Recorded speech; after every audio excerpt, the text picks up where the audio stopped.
Buenas tardes, chicos. ¿Me Hola. ven y me escuchan bien? Sí, perfecto. Sí, buenas tardes. Bueno, fantástico. Vamos a reanudar, siempre hablando de la bolilla 15 ahora, lo que habíamos dejado en la clase anterior del jueves pasado. Nosotros habíamos estado hablando del cómo se va materializando este juicio ejecutivo y habíamos visto cuál era el despacho inicial. Lo voy a repetir un poquito y disculpen si soy reiterativo, pero estas son cuestiones muy importantes que seguramente van a ser pregunta de examen. Hablando de examen, ¿cuál es la fecha del parcial?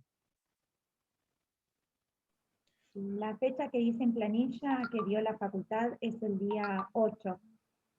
8 de julio. Exacto. Recuperatorio 15 de julio.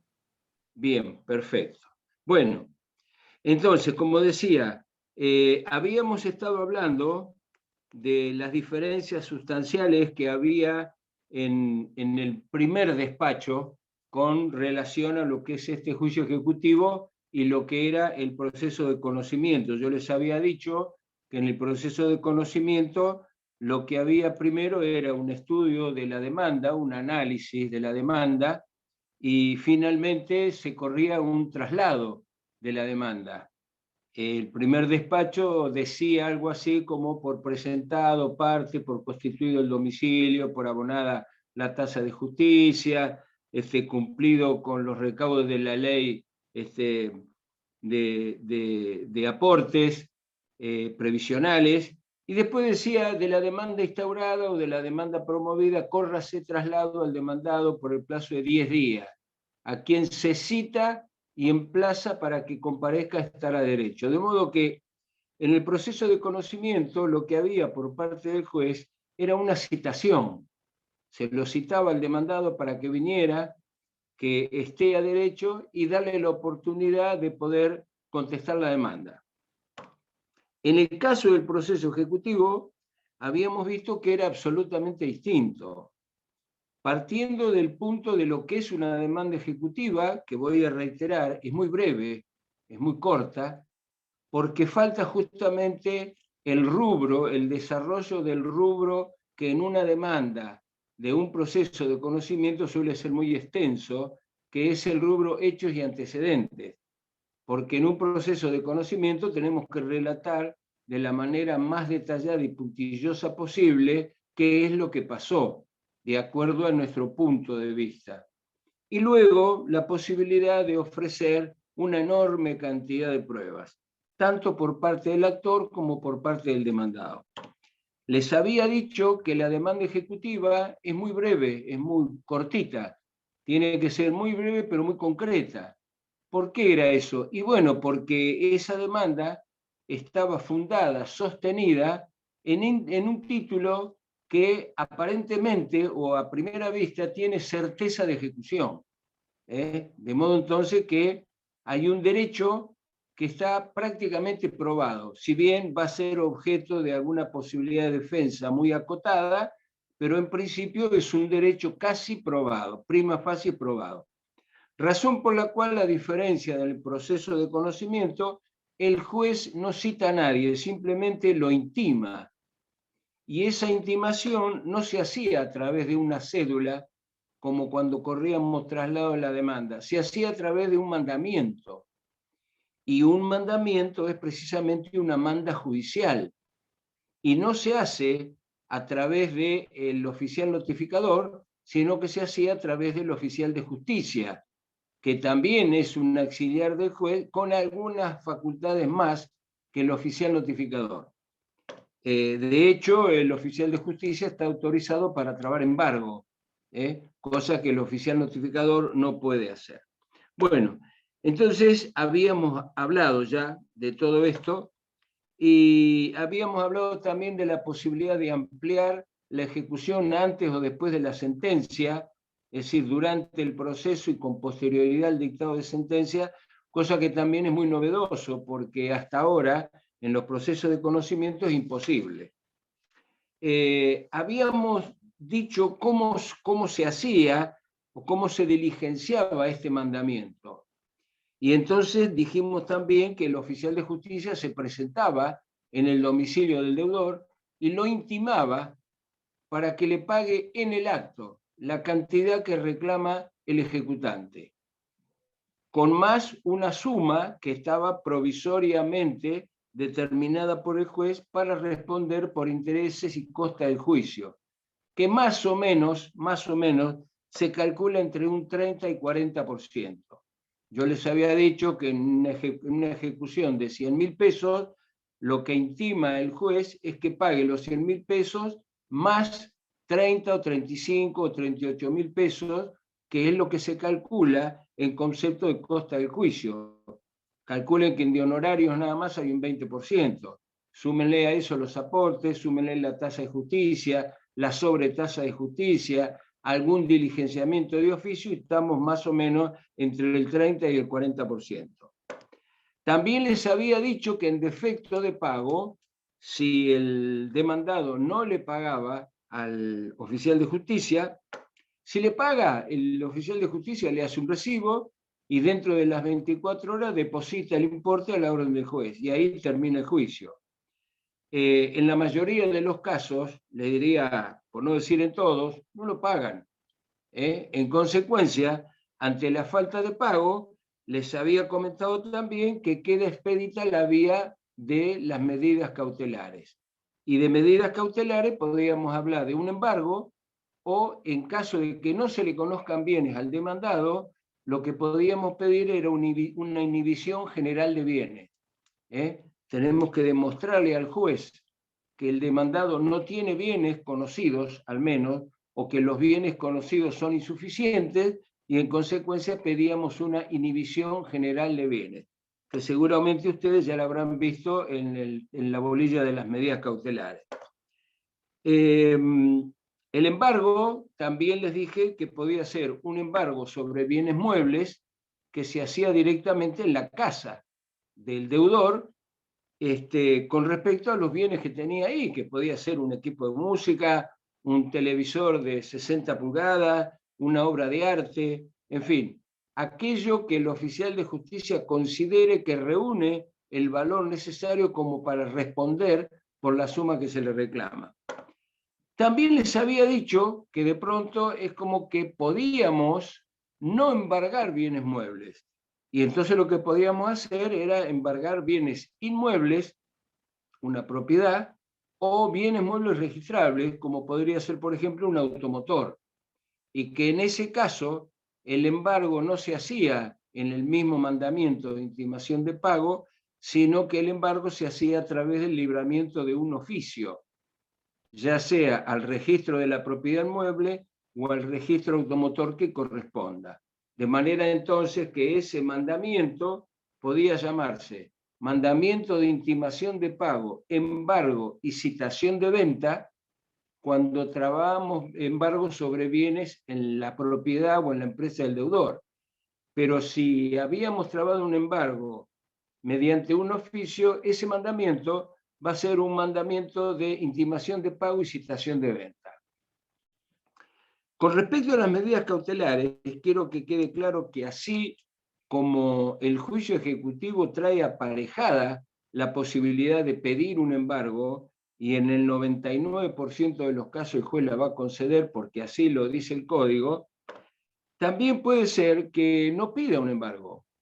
Por allí se puede dar el caso que yo le presté dinero a un amigo y le dije, mirá, me lo tenés que devolver tal día porque tengo otros compromisos, y mi amigo pone muy buena voluntad, pero no me puede pagar, pero yo necesito cobrar. Entonces es muy probable que con la demanda ejecutiva no pida el embargo. No es obligación hacerlo, ni tampoco es condicionante. ¿Por qué? Y porque como es una persona conocida que no va a tener ninguna actitud de mala fe, no necesito garantizar el posible cobro del crédito a través de la inmovilización de bienes de su patrimonio. Entonces, el embargo, si bien se pide en el 95% de los casos, podría haber casos en que no lo pida. o que lo pida con posterioridad. ¿Puede ser? Sí, también puede ser. Bueno, cuando nosotros trabamos embargo, los bienes que estamos embargando pueden Doctor, ser que... Oh, perdón. lo interrumpo un segundo.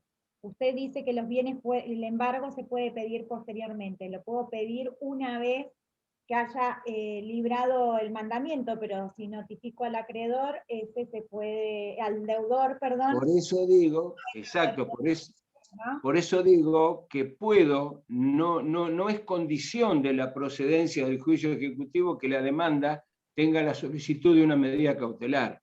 De hecho, lo hago por una cuestión de seguridad y de garantía, porque si primero le notifico el juicio, es probable que se insolvente y después no pueda embargar nada. Lo que quiero que tengan en claro ustedes es que si bien en la mayoría, en un enorme porcentaje de los casos, la medida cautelar se pide en la propia demanda, esto no condiciona nada. ¿Puedo no pedir una medida cautelar? Sí puedo, absolutamente. El juez no me va a decir nada, es un problema mío ese. ¿Y puedo pedirlo con posterioridad? Sí, en cualquier momento del juicio. Ahora, ¿cómo me va a ir después? Bueno, eso ya es una responsabilidad mía. ¿Eh? Bueno, les decía entonces que cuando nosotros embargamos bienes, que no sean bienes registrables, o sea que son bienes que están en poder del deudor. ¿Qué pasa con esos bienes embargados? Porque ustedes se imaginan que yo le embargo los bienes al deudor, que además estamos prácticamente en un estado de enemistad, porque cuando uno llega al juicio, porque ya hemos tenido discusiones en el medio, etcétera, etcétera.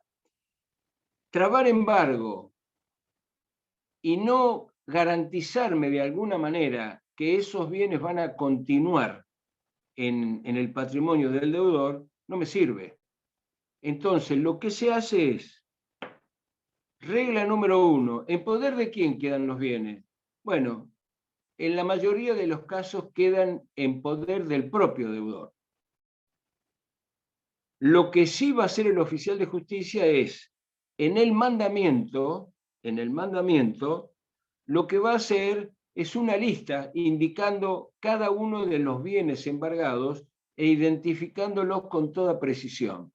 Por ejemplo, si yo embargo un equipo de música, diré que estoy embargando un equipo de música que tiene estas características, que es marca Sony, modelo tal, y que tiene este número de serie. Con lo cual lo identifico con toda precisión para que mañana no me cambie ese equipo de música por uno barato. Entonces, lo primero que hace el oficial de justicia es dejar constancia en el propio mandamiento de todos y cada uno de los bienes embargados. Lo segundo que tiene que hacer el oficial de justicia es preguntarle al deudor si esos bienes reconocen algún otro embargo o algún gravamen. Reconocen algún otro embargo o algún gravamen. Y de ello deberá dejar constancia también en el mandamiento. Y esto tendrá el carácter de declaración jurada para el deudor embargado. Repito, lo que va a hacer el oficial de justicia, va a trabar embargo, va a dejar constancia en el mandamiento y después le va a preguntar al deudor si estos bienes están embargados o tiene algún gravamen. Y en caso afirmativo, que diga por quién está embargado, por orden de qué juez y en qué juzgado. Y de eso también se deja constancia. Concluido esto, el mandamiento es cerrado y firmado por el oficial de justicia que lo ha diligenciado y por el propio deudor. Algo muy importante que también se pregunta en el examen es al deudor que le dejamos los bienes, lo nombramos depositario judicial. Repito, al deudor embargado que queda en poder de los bienes, se lo nombra depositario judicial, aclarándole que ser depositario judicial implica haber tomado a su cargo las obligaciones de mantenimiento, conservación y guarda de los bienes embargados. Repito, El propio deudor que permanece en poder de los bienes es nombrado depositario judicial y como tal tiene a su cargo la obligación del mantenimiento y guarda de los bienes embargados. ¿Qué pasa si no cumple con esas obligaciones? Bueno, el acreedor embargante puede solicitar al juez, y de hecho se lo van a dar, que se declare al deudor como depositario infiel. Ese es el nombre, depositario infiel. Y esto trae aparejado consecuencias de orden penal. Todo esto hay que aclarárselo al deudor que queda como depositario de los bienes embargados. Se puede dar el caso también de que los bienes que vamos a embargar no estén en poder del deudor. Puede ser que estén en poder de un tercero. Es muy común eso. Por allí a lo mejor yo me entero que el deudor tiene una maquinaria o tiene algún bien importante que va a cubrir el importe que estoy reclamando, pero no lo tiene en su poder. Lo tiene un tercero. ¿Qué puedo hacer en ese caso? Presentarme ante el tercero y hacer el mismo diligenciamiento, embargarle los bienes. La obligación que tengo acá, como en cualquier otra medida cautelar, o si embargué un bien mueble registrable o un inmueble a través de un oficio, o un bien en poder de terceros, la obligación que tiene el deudor es notificarle, perdón, el acreedor, ejecutante, tiene la obligación de notificarle al deudor la medida cautelar trabada. Y esto lo tiene que hacer dentro de los primeros 3 días a partir del momento en que trabó la medida cautelar. Discúlpenme un segundito.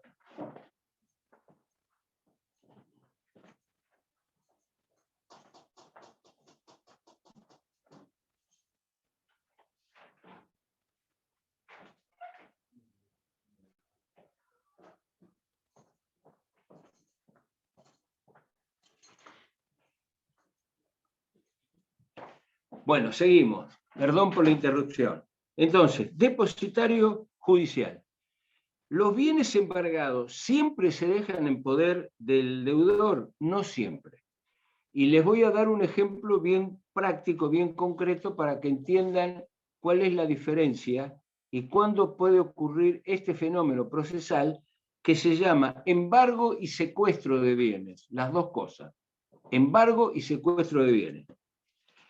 Supónganse que yo estoy ejecutando 2 cheques de 50.000 pesos cada uno, que el deudor hoy ejecutado me los dio en el mes de febrero de este año y eran para ser pagados en el mes de mayo y en el mes de abril.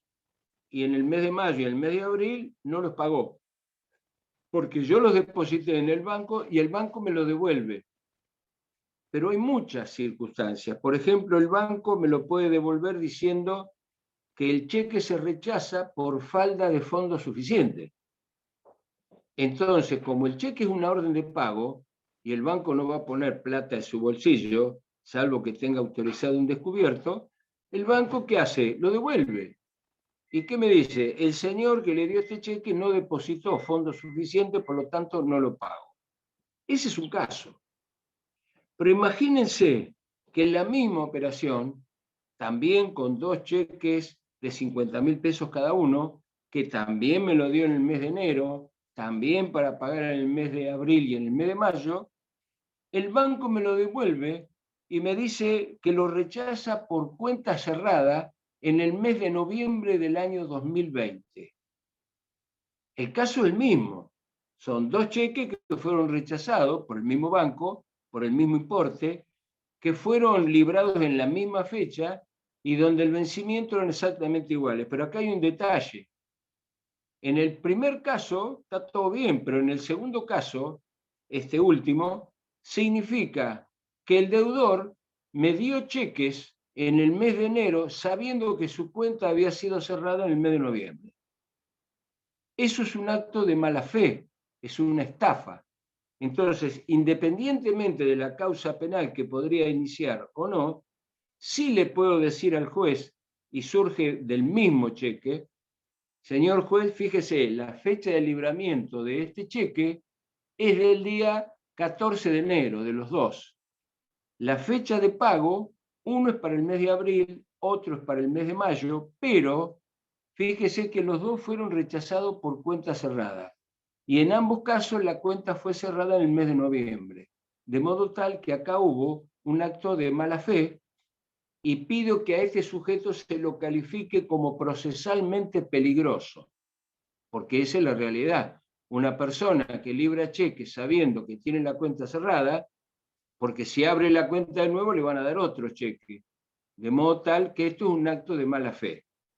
En ese caso, lo que yo puedo pedirle al juez es el embargo y secuestro de los bienes. Entonces, lo que va a hacer el oficial de justicia es ir, trabar el embargo y desapoderarlo de esos bienes. ¿Qué puedo hacer? Le puedo decir al juez que me nombre a mí, ejecutante depositario judicial, o en su defecto, que me autorice a depositar esos bienes en una guardería cuyo costo será a cargo del deudor ejecutado. Tengo las dos opciones.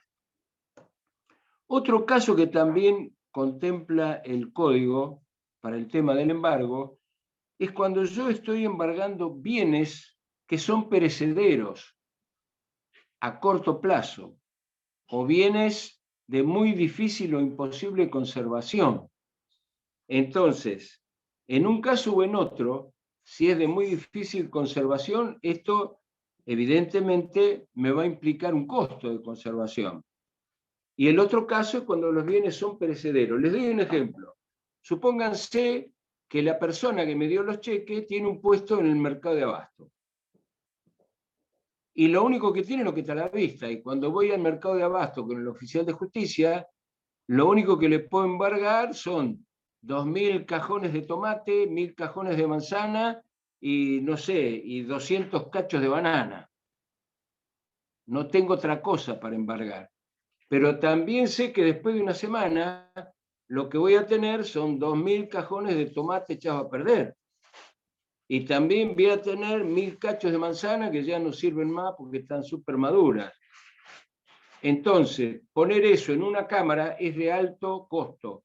En consecuencia, lo que le voy a pedir al juez, que por aplicación del artículo 205 del Código de Procedimiento, me autorice a vender en subasta pública los bienes embargados. Repito, en el caso de que los bienes embargados sean de imposible o muy costosa conservación, por aplicación del artículo 205 le puedo pedir al juez que me autorice a venderlos en una subasta pública y el producido de la venta quedará depositado en una cuenta del Banco Provincia, Provincia de Buenos Aires, a la orden del juez y del juzgado. Con lo cual mañana, cuando yo tenga que hacerme del crédito reclamado después de la sentencia de trance y de remate, lo que voy a hacer es decirle al juez que le ordene al banco que de esos fondos depositados me pague el crédito. Pregunto, ¿hasta acá se entendió? Yo, profe, tengo una duda, no sé si me escucha. Sí.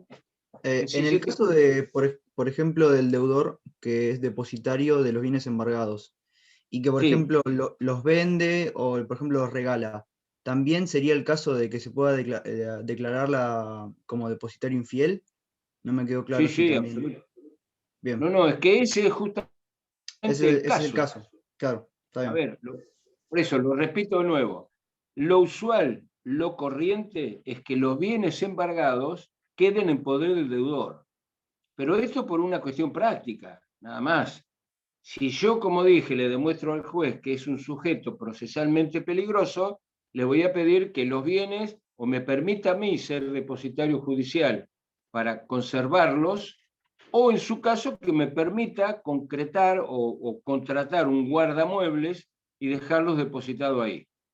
Ahora, si queda en poder del deudor o cualquier otra persona, ¿no? Por supuesto, se lo designa depositario judicial. Y esto queda asentado en el mismo mandamiento de embargo. Con lo cual, a partir de ahí, esta persona que firma como depositario judicial tendrá a su cargo la guarda, mantenimiento y conservación de los bienes. ¿Qué pasa si, como bien decís vos, no los conserva y los bienes se deterioran y pierden su valor, o los regala o los vende? Bueno, en ese caso se lo nombra depositario infiel. Y esto es muy grave porque esto amerita una denuncia de índole penal. Además de hacerlo responsable de los perjuicios, ¿no? Por supuesto. Tendrá que responder por el valor de los bienes, pero además amerita hacerle una denuncia penal. ¿Quedó claro esto? Sí, perfecto, gracias. Bien, perfecto. Bueno, las costas.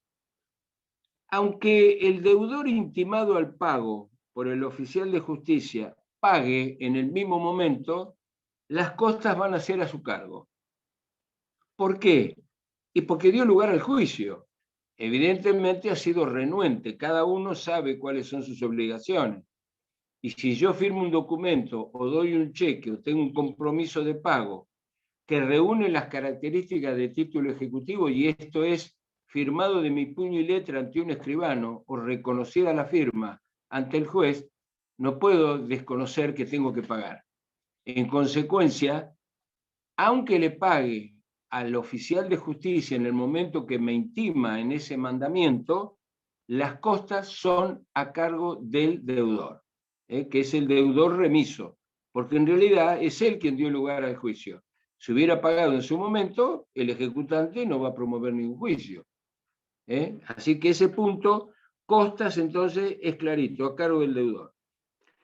Hay un punto acá del programa que dice trámites irrenunciables. Estamos hablando de los trámites que son irrenunciables para el deudor, no para el acreedor, o sea, para el demandado. Y son tres. Y van a ver que todo esto forma un combo y tiene un porqué. El primer trámite irrenunciable es la intimación de pago.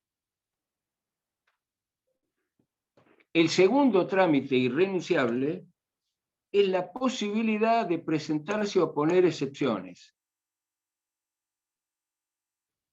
Y el tercer trámite irrenunciable es el dictado de una sentencia judicial.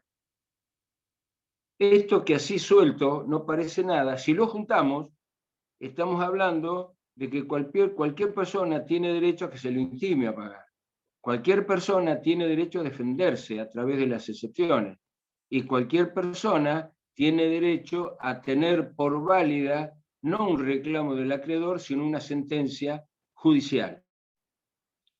Estos tres trámites irrenunciables tienen una relación directa con un principio de orden constitucional, que es el debido proceso y la posibilidad de defensa en juicio, artículo 18 y siguientes de la Constitución Nacional. Esa es la razón. Por eso se llaman trámites irrenunciables. Esto les pido que lo tengan muy en cuenta por dos razones. Primero, porque lo preguntamos en el examen, esa es la primera, ¿no? Y la segunda, que es una sugerencia, es porque es muy común que ustedes se encuentren con contratos donde en una cláusula dice, por ejemplo, que renuncian a la posibilidad de oponer excepciones. Donde dicen también que reconocen que no tienen que ser legalmente intimados. Y por supuesto no dicen nada de la sentencia. Y muchos firman. Algunos firman porque no saben lo que dice, otros firman porque necesitan el dinero y otros firman porque la letra es demasiado chica y no lo leen. Ejemplo, crédito hipotecario otorgado por un banco. Si ustedes ven lo que es un crédito hipotecario otorgado por un banco, se van a dar cuenta que tiene tanta cantidad de carillas y la letra es tan chica que pueden ocurrir dos cosas: que no lo lean porque se tiene que tomar el día para leerlo, y segundo, porque si lo leen renuncian al crédito. Entonces, cuidado con esto. De todas maneras, lo que sí tienen que saber, no solo para ustedes, sino para sus futuros clientes, que esto es irrenunciable. De modo que si algún cliente de ustedes trae un contrato donde dice que renuncian a la intimación de pago o que renuncian a la posibilidad de oponer excepciones y defenderse, y no dice nada de una sentencia judicial, no se hagan problema porque eso es absolutamente nulo, es nulo de nulidad absoluta. Y esto lo va a decretar así cualquier juez. Bueno, el otro punto dice citación para oponer excepciones a percibimiento y constitución de domicilio a percibimiento. Bueno, citación para oponer excepciones. Si ustedes leen un mandamiento de intimación de pago, en alguna parte, generalmente al final, dice, queda el deudor citado para oponer excepciones legales en el plazo de 5 días a partir de la suscripción del presente mandamiento. ¿Qué quiere decir esto? Que el hecho de haber diligenciado el mandamiento y haberlo notificado de esa ejecución a través del oficial de justicia y con la copia de ese mandamiento firmado por el oficial de justicia y por el juez, que queda en poder del deudor, aunque no lo acepte, se lo van a dejar ahí, esto significa que a partir de ese momento tiene 5 días para oponer excepciones. O sea, tiene 5 días para defenderse. Hablamos, por supuesto, siempre de 5 días hábiles, ¿no? Siempre ustedes saben que en lo que es cuestión de derecho, en lo que es cuestión judicial, hablamos siempre de días hábiles. Entonces, citación del deudor, 5 días hábiles, con el plazo de gracia que ustedes ya conocen, que son las 4 primeras horas del día siguiente. O sea que si a partir del 6º día, vencidas las 4 horas, el citado no se presenta, y acá presten mucha atención, abran bien las orejitas, porque esto es una característica muy típica del juicio ejecutivo. Fíjense que no son 10 días ni 15 días, acá son 5. Y en un proceso de conocimiento, si el tipo no se presentaba y la parte lo pedía, podía ser declarado en rebeldía.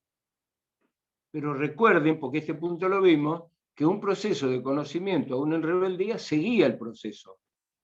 Si bien sigue con una sola de las partes, lo cual facilita mucho las cosas, pero el proceso sigue. ¿Y el demandado declarado rebelde se podía presentar? Sí, en cualquier momento del proceso, pero el proceso seguía normalmente. Acá, chicos, no es así.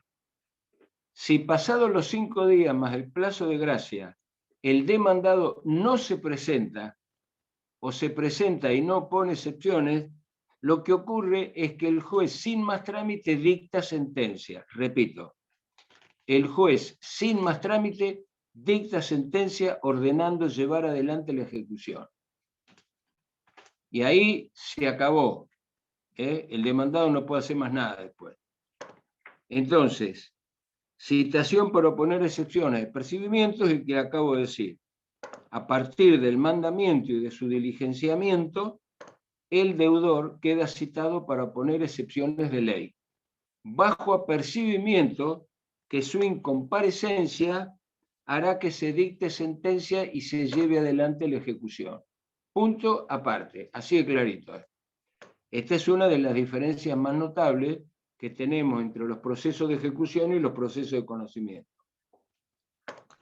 Constitución de domicilio, apercibimiento. Bueno, esto ustedes ya lo conocen. Se lo cita para que se presente, para que constituya domicilio dentro del radio de juzgado, bajo apercibimiento que si no lo hace, ese domicilio se tendrá por constituido en los estrados del juzgado, con la consecuencia que usted también ya conoce, no se le notifica más nada. Si quiere saber qué es lo que está pasando con esta ejecución, tendrá que presentarse y mirar el expediente, pero no le vamos a notificar absolutamente nada. Bueno, con esto terminamos entonces con el punto 1 de la unidad 15. Sí. Queda notificado en los estrados del juzgado. No le notificamos nada, pero sí la sentencia definitiva o acá tampoco se lo notifica de la sentencia o no se lo notifica acá? No se le notifica nada hasta la sentencia. La sentencia sí, como en el ordinario. Sí, la sentencia. Sí, no hay ningún caso en que la sentencia no se notifique. Pero esto por un principio constitucional elemental. De todas maneras, si se le aplica el apercibimiento, aún notificado la sentencia le va a ir muy mal, porque va a tener que pagar o pagar. Y si apela la sentencia, va a tener que ir a la Cámara y la Cámara va a decir pague o pague. Así que es una cuestión, diría yo, casi sin mucho sentido, salvo hacer un poco de tiempo y nada más. Bueno. Vamos a ver el otro punto que dice intervención del accionado. Con esto que vimos hasta ahora, desde que promovemos la demanda ejecutiva con las características que les dije, desde el despacho inicial, el libramiento del mandamiento posterior, la citación del demandado, la traba de embargo, acá termina la primera etapa del juicio ejecutivo, que como dije al inicio tiene tres, como todos.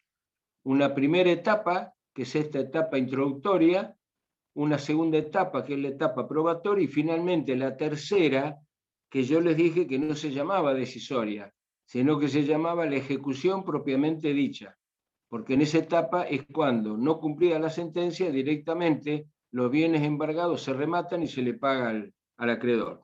Entonces, terminamos la primera etapa del juicio ejecutivo.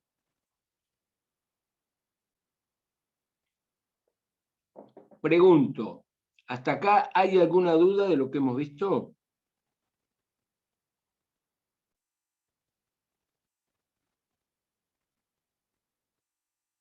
No se escucha nada. Por mi parte no, doctor. No, profe, no hay dudas. Bueno, perfecto. Sigo adelante entonces.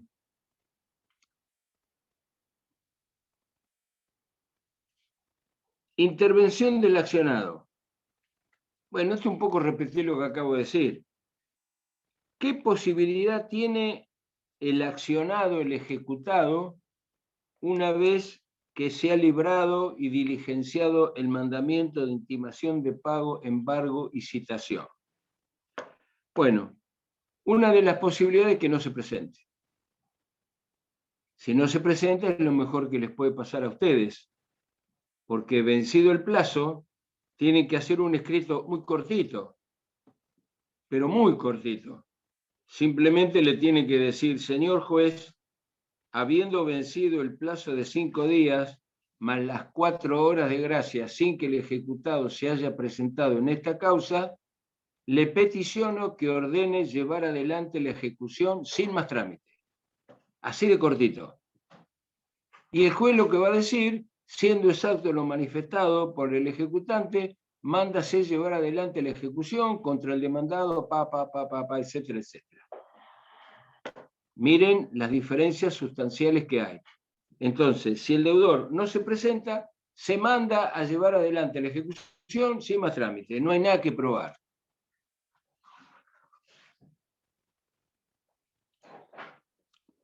El otro caso es que se presente y no constituya domicilio. Bueno, es lo que acabo de mencionar recién.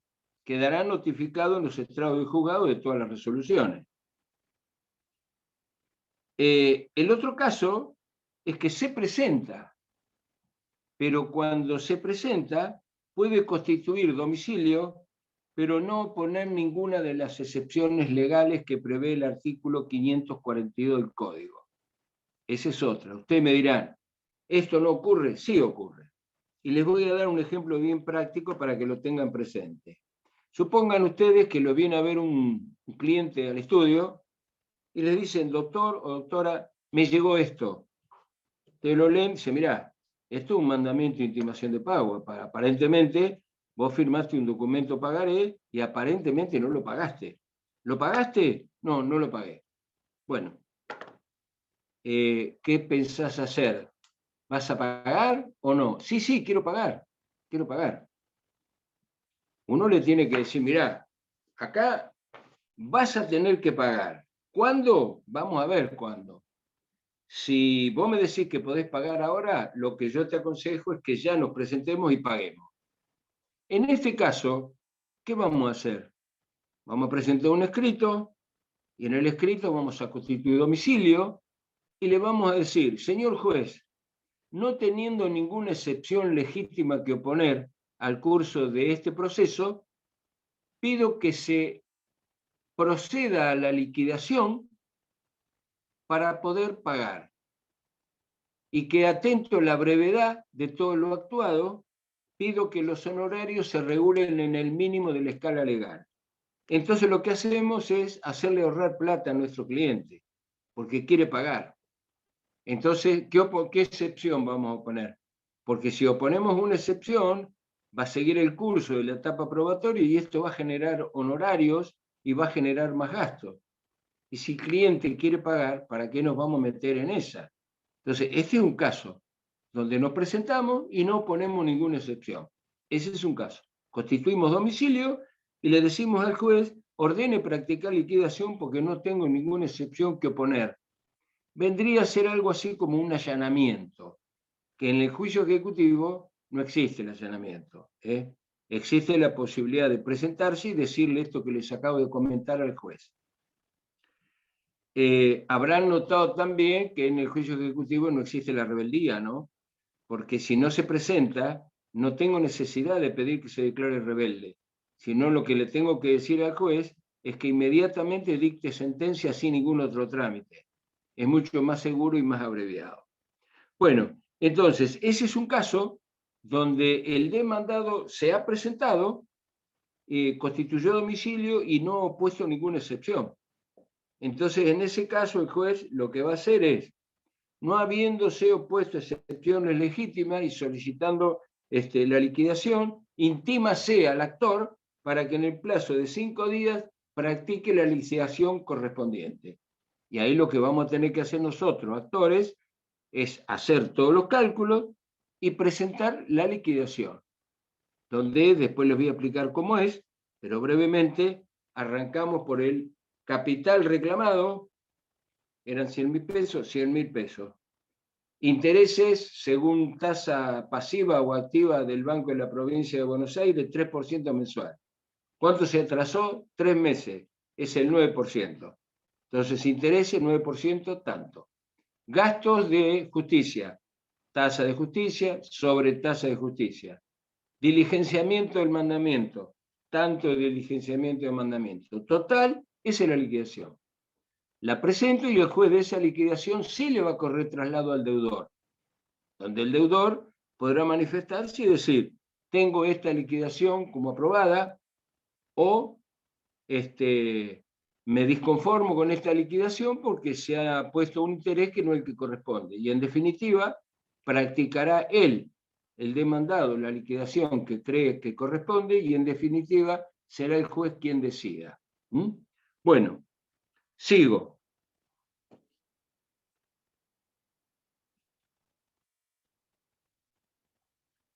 Excepciones, plazo para oponerlas, requisitos.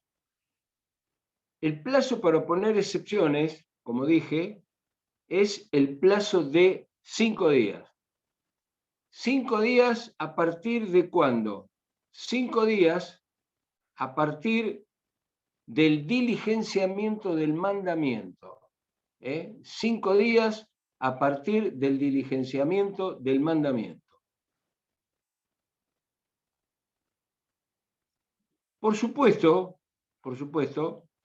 que estos 5 días, como dije, son 5 días hábiles y tienen siempre las 4 horas de gracia del día inmediato posterior, como para oponer las excepciones. ¿Cuáles son los requisitos de estas excepciones? En principio, las excepciones tienen que ser opuestas por escrito. Segundo requisito, la presentación, como en todos los casos, tiene que ser suscrita de puño y letra por el demandado, con patrocinio letrado. o bien por un profesional que acredite poder suficiente con facultades de representación y facultades para poder transar y negociar. Y el tercer requisito, que es muy importante y que también lo distingue del proceso de conocimiento, es precisamente que en el mismo escrito de presentación tengo que ofrecer toda la prueba de que me intento valer. Es decir, tengo que oponer la excepción legítima que creo que corresponde a esta ejecución en forma escrita, de una manera clara y concreta, y también ofrecer la prueba que lleve a poder concretar satisfactoriamente la excepción que estoy oponiendo. Repito, 3 requisitos. Por escrito, suscrita por el propio demandado o quien tenga facultades suficientes para hacerlo, y acompañar, mejor dicho, ofrecer la prueba necesaria para poder tramitar con éxito la excepción que opongo. Estos son los requisitos de las excepciones.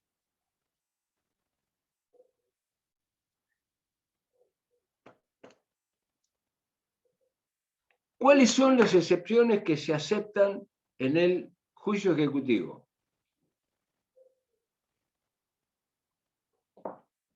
Las excepciones son las enumeradas en el artículo 542.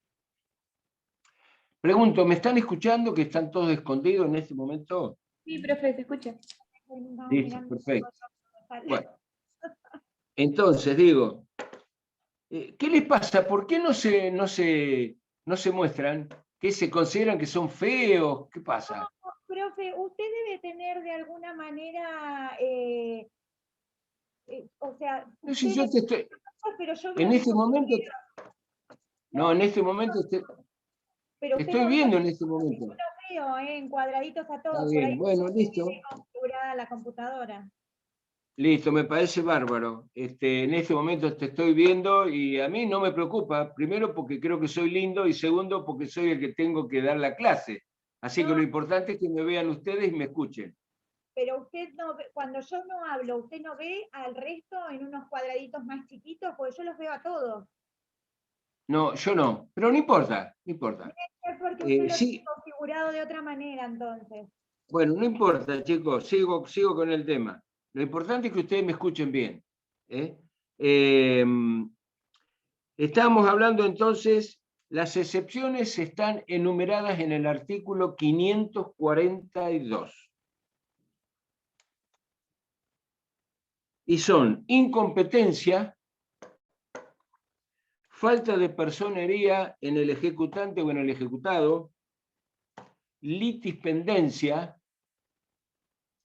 falsedad o inhabilidad del título con el cual se promueve la ejecución, prescripción, pago documentado total o parcial, compensación de crédito líquido con respecto también a otro documento que traiga aparejada ejecución, quita, espera, remisión, novación, transacción, conciliación o compromiso documentado y cosa juzgada. Esas son las 9 excepciones que enumera el artículo 542. Pregunta del millón. ¿Cuál es el carácter de este artículo? Taxativo. Repito, taxativo. Esto significa que estas excepciones, y solamente estas, son las que admite la ley y el código de procedimiento para oponer en un proceso de ejecución, en un juicio ejecutivo. Te recuerdan que cuando hablábamos de ejecución de sentencia, eran solamente 4, la del artículo 504. Acá, en el juicio ejecutivo, o sea, un título ejecutivo, no un título ejecutorio, porque no tiene origen judicial, son estas 9 excepciones. Y estas 9 excepciones son de carácter taxativo, absolutamente.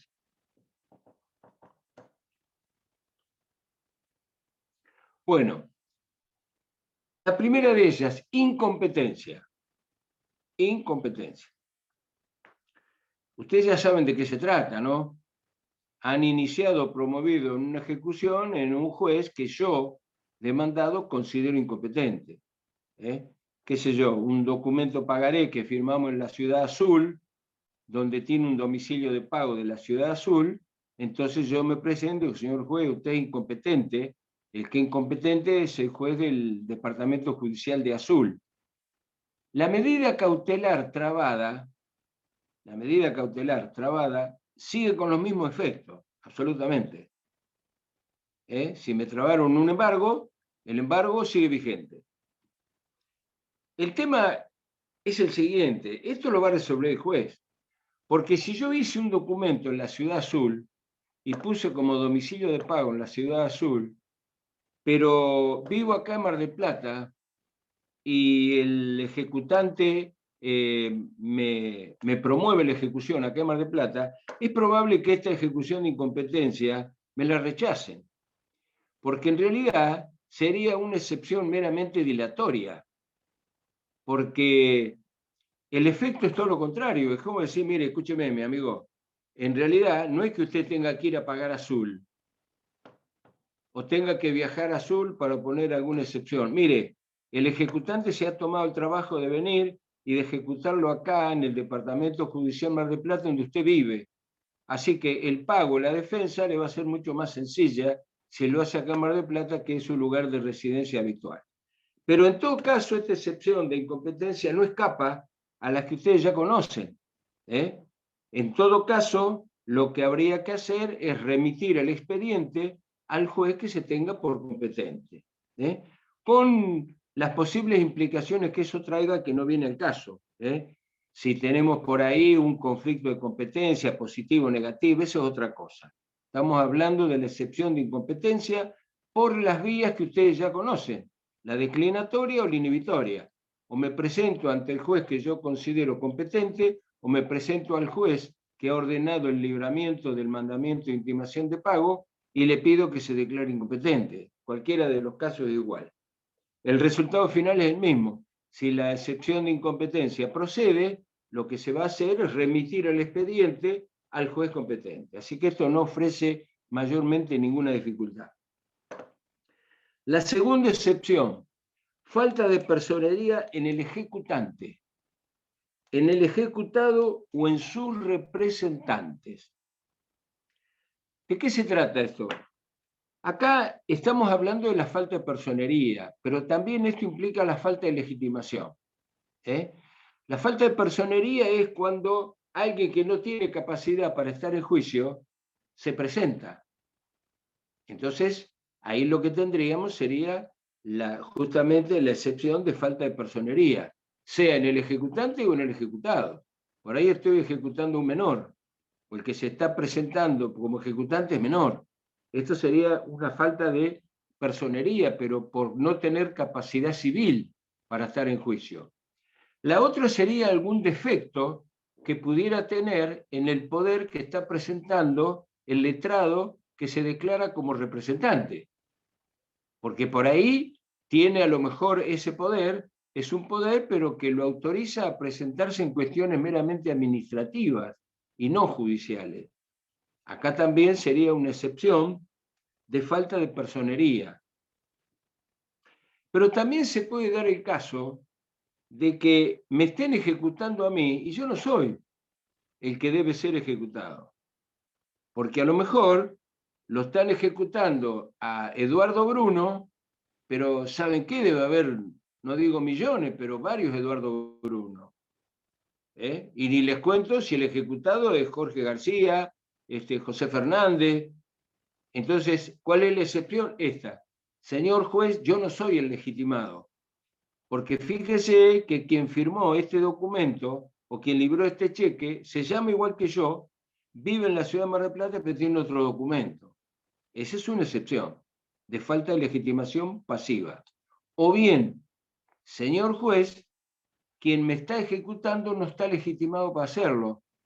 ¿Por qué? Y porque en realidad yo este cheque lo libré a la orden de Felipe González, no a la orden. Y este cheque vino de vuelta, pero el único que me puede ejecutar es Felipe González, porque es un cheque librado no a la orden, por lo tanto no puede ser objeto de ningún endoso, y el que se tiene que presentar acá es Felipe Fernández. Esos serían los casos típicos. Caso número 3, también lo conocen ustedes, ¿no es cierto? La litispendencia en otro juzgado o en otro tribunal competente. Ustedes me dirán, esto es difícil. Sí, difícil, pero no imposible. Yo tuve un caso donde se presentó un documento que en definitiva resultó ser una fotocopia, pero era una fotocopia perfecta. ¿Y saben por qué nos dimos cuenta? Porque no tuvieron el cuidado de poder cortar el borde prolijamente. Y entonces en el borde no estaba el agujerito del archivo en el bibliorato, estaba la fotocopia del agujero, por eso nos dimos cuenta, porque la fotocopia era perfecta. Ese mismo documento había sido presentado y ejecutado en otro juzgado. Bueno, la excepción que cabe acá a modo de defensa es precisamente esta, la que estamos diciendo, litispendencia en otro juzgado. Mire, esto que me están reclamando ya está siendo objeto de causa en el juzgado número 3 del Departamento Judicial de Mar del Plata a cargo del juez tal. ¿Qué tendré que presentar? Las constancias correspondientes, o bien tendré que pedirle al juzgado número 3 que me expida un testimonio para poder acreditar de que este mismo documento o pagaré o título ejecutivo está siendo objeto de otra causa en otro tribunal. Es esta excepción. Pregunto, ¿hasta acá se entiende lo que estoy diciendo? Sí, profe. Bueno. Ojo con la que viene ahora, porque ahora lo que vamos a ver es una de las excepciones más importantes y más comunes, que se llama excepción de falsedad o inhabilidad de título. De manera que esta es una excepción, es como el alfajor, ¿vieron? El alfajor 2 en 1, bueno, es igual. Así que lo que vamos a tener acá es este tipo de excepción o de defensa. 2 en 1. La primera, falsedad. Acá apréndanlo mejor que el apellido, que la excepción de falsedad se basa o se puede basar únicamente en la adulteración material del título ejecutivo objeto de la ejecución. Repito, la falsedad solamente se puede fundar en la adulteración material del título ejecutivo con el que se promueve la ejecución. Por ejemplo, señor juez, esta firma no me corresponde. Esta firma no es mía. Evidentemente fue adulterado esto. Señor juez, en realidad este documento no era de 10.000 pesos. Lo que pasa que yo como confiado no me di cuenta que cuando pusieron el importe en letra dejaron 1 centímetro adelante y era de 1.000 pesos y adelante me pusieron la palabra 10 y en la parte de número le agregaron un cerito. Entonces me están pidiendo 10.000 cuando debo 1.000. Esto significa haber adulterado materialmente el instrumento, el título ejecutivo. Supongamos que fuera un documento pagaré. ¿Qué excepción va acá? Entonces la excepción de falsedad. Como dije, cada una de las excepciones en el primer escrito, en la primera presentación, tiene que ir acompañado del ofrecimiento de la prueba que corresponda, porque si no, no va.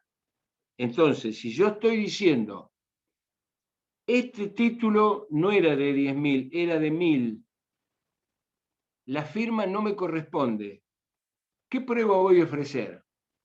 Pericial. Caligráfica. Una pericial caligráfica, exactamente. ¿Y qué le pediría al perito? Bueno, si es el número, le diré al perito para que diga si el último 0 fue puesto de puño y letra por la misma persona que confeccionó el documento. Si la tinta del avirome es la misma.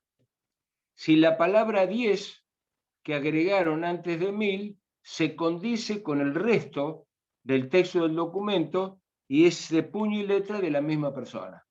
Pero necesariamente tengo que oponer la excepción y ofrecer la prueba. ¿Qué pasa si no ofrezco la prueba? La excepción no procede. Y el juez va a dictar sentencia sin más trámite. Así de sencillo es. Obviamente que acá no se puede discutir, como en ningún título ejecutivo, el origen, la causa. Yo no puedo decirle, señor juez, mire lo que pasa, que yo compré mercadería y me faltaban 1000 pesos, y entonces me dijeron, bueno, firmé un documento y como estaba apurado, me estaban esperando afuera, lo firmé apurado. No sirve para nada eso. Lo único que hay que decir, señor juez, opongo la excepción de falsedad porque este título ejecutivo adolece de una adulteración material que consiste en lo que sea. La firma no me corresponde. Lo que ofrezco para probar y fundar la excepción es una pericial caligráfica y que el perito calígrafo designado diga si la firma que está impuesta en el extremo inferior derecho del título me corresponde y es de mi puño y letra. Si no lo hago así, la excepción no procede y el paso siguiente es dictar sentencia de trance y remate sin más trámite. La segunda, que está incluida en esta, número 4, es la excepción de inhabilidad de título. Por eso se llama falsedad o inhabilidad de título. ¿Esto qué significa? Que a diferencia de la otra, el título no está adulterado, para nada. Pero este título, respecto a las formas extrínsecas del mismo, no complementa los requisitos del artículo 518. Por ejemplo, señor juez, este es un compromiso donde yo lo que me comprometo es a entregar 1200 bancos. Por lo tanto, esto no es una deuda dineraria. En todo caso, será una deuda de 1500 bancos que no entregué. Pero esto es un título inhábil, porque le falta uno de los requisitos extrínsecos. Miren, algo que es muy común y muy corriente son, por ejemplo, las ejecuciones por préstamos hipotecarios bancarios. Acá en Mar del Plata hubo un caso de mucha resonancia de un colega muy competente que planteó la inhabilidad de título. ¿Y sabe qué dijo? Dijo, señor juez, esta deuda no es una deuda líquida, para nada. Porque fíjense que acá están hablando de capital de préstamo, están hablando de intereses resarcitorios, punitorios, compensatorios, gastos de administración, gastos de diligencia. Si yo le pregunto a usted, dígame, ¿cuánto es esta deuda? Hágame la cuenta, ¿usted la puede hacer? No, no la puede hacer. Porque usted para llegar a definir cuánto es el capital debido, seguramente va a tener que recurrir al auxilio de un profesional. Usted va a tener que pedir un perito contable para que haga todo el formulario necesario y determine en definitiva cuánto es la deuda. De modo entonces que esto no cumple con los principios y requisitos implícitos de un título ejecutivo. ¿Por qué? Porque no es líquida y mucho menos fácilmente liquidable. Fíjense que hay que recurrir a todo un formuleo que usted no puede hacer y yo tampoco.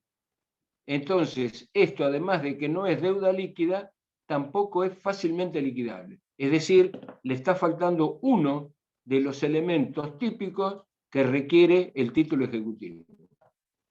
Otro ejemplo, es un documento pagaré. Y sí, lo firmé yo, la firma me corresponde. Está líquido porque dice que voy a pagar 50.000 pesos. La fecha de emisión está bien, pero fíjese que este compromiso de pago es para el mes de agosto. Por lo tanto, no es exigible. Si no es exigible, no reúne los requisitos extrínsecos de un título ejecutivo. A esto entonces se refiere concretamente la excepción de falsedad o inhabilidad de título.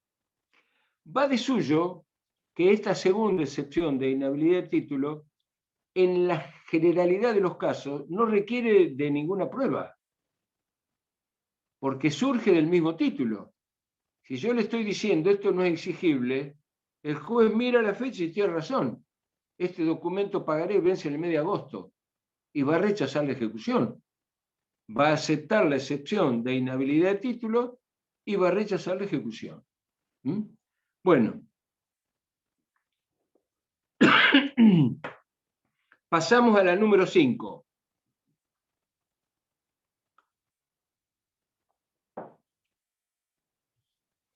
Ustedes hablan tanto que yo tengo que tomar agua. Bueno, yo entiendo que ustedes son muy inteligentes, no que yo explico muy bien, que ustedes son muy inteligentes y entonces entienden todo. Profesor, Prescripción. La antes- prescripción ustedes la conocen. Los títulos ejecutivos, como tales, tienen un periodo, no son eternos. Por ejemplo, un documento pagaré tiene un plazo de 3 años. 3 años como título ejecutivo. El cheque tiene 1 año como título ejecutivo. Y ustedes me dirán, ¿entonces no se cobra? Sí, se cobra. Pero tendrá que ir por la vía de conocimiento, por un proceso sumario que se llamará cobro de pesos. Entonces, si tiene un documento pagaré que ya pasó los 3 años, o tiene un cheque que fue rechazado hace 1 año y medio, yo no lo puedo ejecutar. Lo cual no significa, insisto, que pueda cobrar, pero voy a tener que ir por la vía sumaria. Tendré que iniciar un proceso de cobro de pesos. Este cheque, que ya tiene una antigüedad de 1 año y medio, y que como título ejecutivo ya prescribió. O por allí a lo mejor cualquier título ejecutivo, un préstamo, un mutuo, un préstamo de dinero. Y en ese mutuo, lo que se dice es que yo tenía que pagar la suma de tantos pesos, pero lo tenía que pagar no sé, en el año 2010. Yo digo, señor juez, esto tiene 11 años. Y esto como contrato ya es objeto de la prescripción, porque como contrato esto tiene más de 10 años. Esa es la excepción de prescripción. Y también surge del mismo título. Hay algunos casos en que por ahí tengo que ofrecer la prueba. Y si tengo que ofrecer la prueba, repito, chicos, la prueba se ofrece en el mismo escrito. Si no, después no la puedo ofrecer, la pierdo, la excepción no progresa y voy a tener que pagar el juicio. Número 6. Ojo con esto porque no es importante, es importantísimo. Y se pregunta mucho en el examen precisamente por qué es importante. Muchos dicen, ¿qué es la excepción número 6? Pago. No, no es pago. Es pago documentado, total o parcial. Ese es el nombre. Pago documentado, total o parcial. Con respecto a total o parcial, bueno, mucho que decir no hay. Si yo tengo un compromiso de pago de 10.000 pesos y tengo un recibo de 5.000 pesos, voy a oponer la excepción de pago parcial. Es decir, señor juez, usted tiene que atender esta ejecución, pero no por 10.000 pesos, sino por 5.000. Razón por la cual acá estoy trayendo un recibo donde acredito que pagué 5.000 pesos. Entonces, esto es una excepción de pago parcial. O traer un recibo de 10.000 pesos. Decirle, señor juez, vengo en tiempo y forma a oponer la excepción de pago total, porque el ejecutante me reclama la suma de 10.000 pesos más los intereses y gastos, y fíjese que acá tengo un recibo que acredita que yo pagué 10.000 pesos. Por lo tanto, usted tiene que rechazar la ejecución y hacer lugar a la excepción y dar por finalizado el juicio. Pero acá hay un detalle y lo dejé para lo último, precisamente por esto, porque se llama pago documentado. Y pago documentado, chicos, no significa llevar el recibo, no significa llevar el papel que diga recibo. Documentado es otra cosa. Y voy a explicar qué es. Si yo les presto a ustedes, a ver, yo tengo una sentencia o Vamos a hacerlo más simple. Yo les hice a ustedes un préstamo de 100.000 pesos. Y lo documentamos en un pagaré. Documento pagaré de 100.000 pesos. Ese documento pagaré venció en el mes de marzo del año 2021. Y ustedes, como buenos pagadores, vinieron en el mes de marzo del 2021 a mi estudio, me dijeron, doctor, hoy vence el documento que le firmamos nosotros los estudiantes, ¿se acuerda? Sí, sí, bueno, acá tiene los 100.000 pesos, cuéntelo, por favor. Yo los cuento y hay 100.000 pesos. Y ustedes, como buenos estudiantes de procesal, me van a decir, pero doctor, fírmemelo usted esto, ¿eh? Sí, sí, pero delante mío fírmemelo, ¿eh? Lo quiero ver cuando lo firma. Sí, cómo no, póngale el sello, ¿eh? Sí, le voy a poner el sello. Y que tenga la fecha de hoy. Sí, sí. Entonces yo les hago un recibo donde dice, recibí de fulana de tal en representación de los estudiantes de Derecho la cantidad de pesos 100.000. El número le pongo 100.000. Le pongo la fecha, lo firmo delante de usted y le pongo el sello. Y ustedes me dejan los 100.000 pesos. Y se van contentos. Y cuando le comentan a los compañeros, le dice, che, le pagué al doctor Bruno, y si una le pedí recibo, se lo hice firmar delante mío, ¿viste? No sea cosa que vaya adentro y me lo haga firmar por otra persona. Además le hice poner el sello, y lo puso delante mío, así que quedémonos tranquilos, ¿eh? Durmamos sin frazada. Y resulta que yo, en el mes de mayo, les ejecuto el documento pagaré. Y ustedes se van a presentar muy sueltito de cuerpo, voy a decir, señor juez, vengo a poner la excepción de pago, según el Código de Procedimiento, inciso número 6 del artículo 542. Aquí acompaño el instrumento de pago, acá está el recibo, y dejo ofrecido, en caso de desconocimiento del doctor Bruno, dejo desde ya ofrecida la prueba pericial caligráfica. Y el perito, en su dictamen, deberá decir si la firma corresponde al doctor Bruno, punto 1. Punto 2, si fue hecho de su puño y letra. Punto 3, si el sello corresponde al doctor Bruno. Y ustedes, chocho, dicen, bueno, ahora le vamos a meter la excepción, se la van a rechazar y le vamos a hacer pagar los honorarios a él. Así que nos vamos a ganar 20.000 pesos, que lo vamos a deducir de los 100 que le tuvimos que pagar. Y cuando me corren traslado a mí de la excepción, porque ahora sí, cuando yo pongo una excepción, hay un traslado al ejecutante, para que el ejecutante se manifieste con respecto a esa excepción. Y yo me voy a manifestar. Y yo le voy a decir, señor juez, no tengo absolutamente nada que observar, porque en realidad el recibo es mío. El número de recibo se corresponde con mi registro. El sello es mío, lo puse yo. Y la firma es de mi puño y letra. Y también es de 100.000 pesos, pero ¿sabe qué? Estos 100.000 pesos yo se lo había prestado a los estudiantes el año pasado. Y me tendrían que haber pagado el año pasado. Y fíjense cómo me pagan.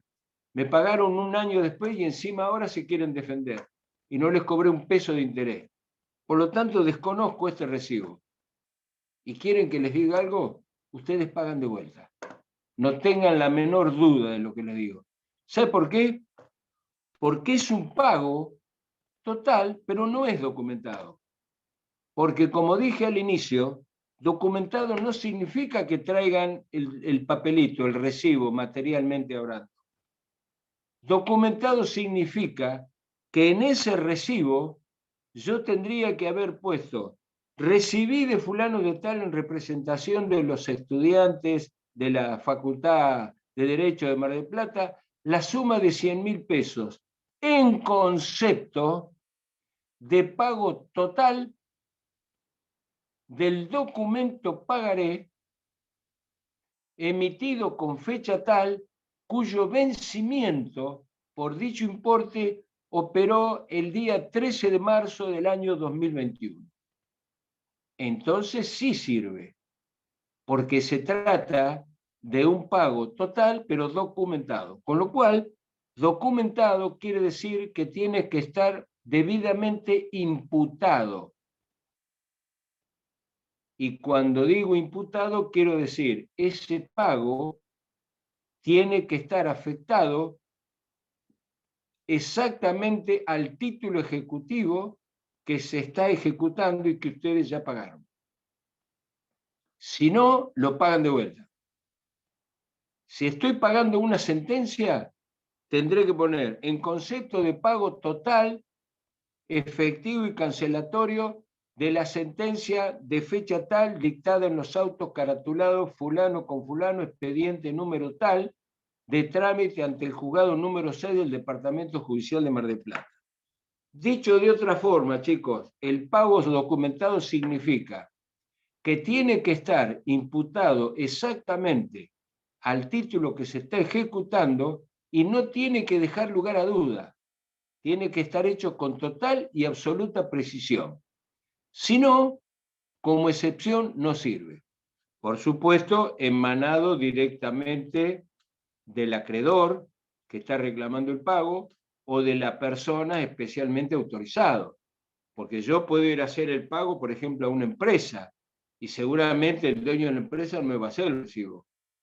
Algún administrativo que está facultado para hacer va a extender el recibo.